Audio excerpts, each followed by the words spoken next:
What's going on, ladies and gents? Welcome to the channel. Today we're going to be talking about a woman's story of a weight loss surgery gone horribly wrong. So this story you're about to hear is fucking insane. So this woman decides to go to Turkey to get weight loss surgery done because it's cheaper instead of going for the tried and true method of diet and exercise. Because people always want to take the easy route instead of putting the work in. So let's get to what you clicked on this thumbnail for. I woke up after Turkish weight loss surgery next to a bag with my stomach in it.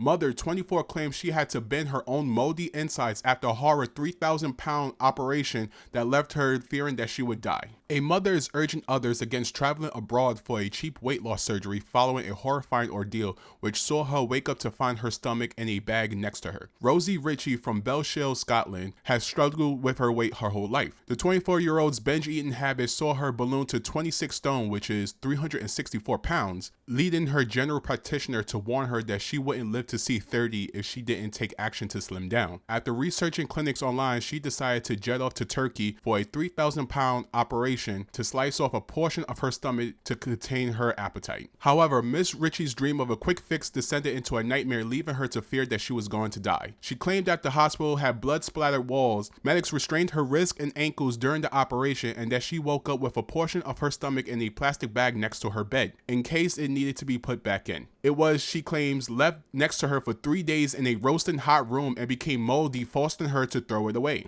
What in the outlast fuck? Surgeons had also stitched her stomach too tightly, making it hard for her to keep food down and suffering from severe bouts of vomiting, forcing medics in the UK to rectify her botched operation. Miss Ritchie, who has 2 children, is now warning others off going abroad for cut-price procedures, arguing it isn't worth the risk, despite her since shedding half her body weight. After struggling with her weight all her life, Miss Ritchie felt she had no other option but to go under the knife. Weight loss surgery is available on the National Health Service, but only to those who have a BMI of more than 40, or a BMI above 35 and a weight-related problem that would improve from shedding fat. Patients must also have tried all other weight loss methods such as dieting and exercise and agree to post-op lifestyle changes, because all doctors know that surgery is the last resort. Miss Ritchie decided to go abroad for her surgery. It is unclear why she didn't qualify for the procedure on the health service. She said, "I looked online and did research on a lot of different companies and the different kinds of weight loss surgeries available. I decided to get a gastric sleeve where they cut out most of your stomach to reduce the size, as I needed something to stop me from binge eating." Miss Ritchie paid a 300-pound deposit to secure her date for surgery in July. Staff at Medaway gathered her health information over WhatsApp, including her medical history, weight, and allergies, including to antibiotic penicillin. She then flew to Turkey for the operation. Upon arrival at the hospital, Miss Ritchie said, "I looked in one of the rooms downstairs and there was a huge jar filled with fat they removed from liposuctions. The room was covered with blood all over the walls and the floor. It looked like a massacre. That's when I fully started to panic and wanted to go home." She was taken for surgery, but Miss Ritchie claimed that she was left fearing for her life after she was strapped to the operating table and the medics failed to communicate with her. Miss Ritchie said, "They put me in the theater and the surgical team were speaking Turkish, so I couldn't understand a word of it. They didn't say anything to me. They asked me to lie down and they strapped my ankles and wrists down to the bed while one of the women just stroked my face. I was asking for someone to please tell me what was happening, but they couldn't understand me and I couldn't understand them. I thought I was going to die." After waking up, she saw a bag next to her hospital bed which looked like it was filled with chicken breasts on top of mince. Let me paint that picture for you, ladies and gents. Imagine a raw chicken breast just sitting on top of ground beef smothered in gravy. That's what she means by that.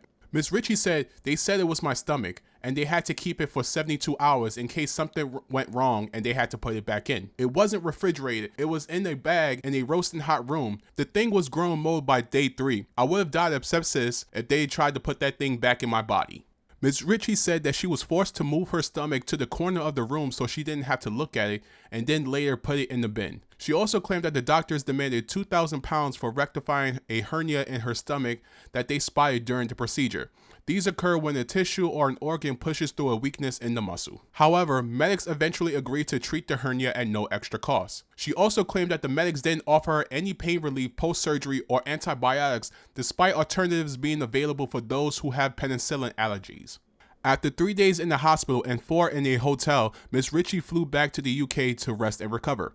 However, she began to suffer severe complications 6 weeks after her surgery. After 3 A&E visits, doctors found that Miss Ritchie's stomach has been stitched too tightly, leading to difficulties keeping food down and severe bouts of vomiting. Now, after months after the surgery, she is still dealing with complications including recurring stomach pain and ulceration in her stomach and esophagus. Doctors in the UK have been working over the past few months to expand her stomach entrance. However, Miss Ritchie may need further gastric bypass to fix the complications from surgery abroad. She has now lost 13.5 stone, which is 189 pounds, but is urging people not to go abroad for medical treatments, even if providers look reputable online. Miss Ritchie said, "I asked for all of their certificates and I saw a lot of good reviews. I really did look into them." She added, "Don't go abroad to get this done. If there's anything else you can do instead of this, then do that. If you have to have surgery done, please do it in the UK." To be completely honest, I have no sympathy for her or anyone who gets a BBL, liposuction, or any cosmetic surgery except for the ones who went through a freak accident or were born with a deformity like having one boob or some shit like that, because all biological women deserve to have a set of boobs, but I digress. There are so many red flags, like giving her medical history over WhatsApp. Like, I could understand doing an interview over Zoom or Skype, but WhatsApp? Nah, fam. And the blood all over the walls and the floor? Like, sis, that's not a hospital. That's a trap house for organ harvesting. All of this could have been avoided had she sought to see a mental health professional. Binge eating is a mental health issue, not a physical health issue. You don't solve mental health issues by going under the knife. You solve it by finding out what's currently going on or what has happened in your life that causes said mental health issue. I'm looking at you, Alphabet community. Hey! I used to binge eat when I was younger, and I found out that sheer boredom would trigger my binge eating, which made sense at the time because I went from living in NYC where I had a lot of friends and always had something to do to living in the suburbs of Baltimore where I had very few friends and nothing to do, so I would eat to kill the time.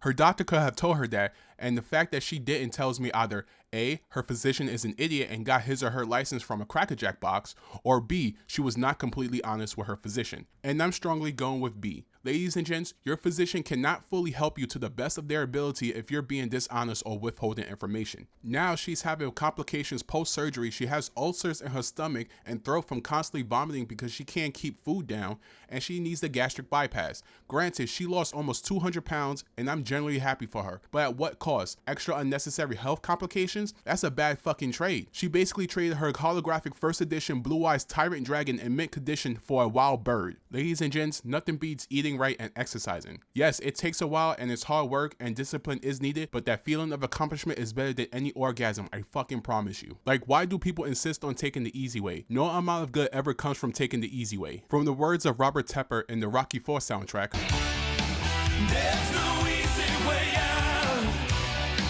There's no shortcut home." And that's pretty much it. Let me know what you think about the situation in the comments below. I would love to hear from you. Also, be sure to hit the like and subscribe button, and also hit the notification button so you'll be notified when I drop the next vid. Also, don't be a little bitch. Add me on Twitter. This has been your boy, Mr. Gaming Flex. And remember, procrastination is the arrogant assumption that God owes you another opportunity to do what you had time to do. Until next time.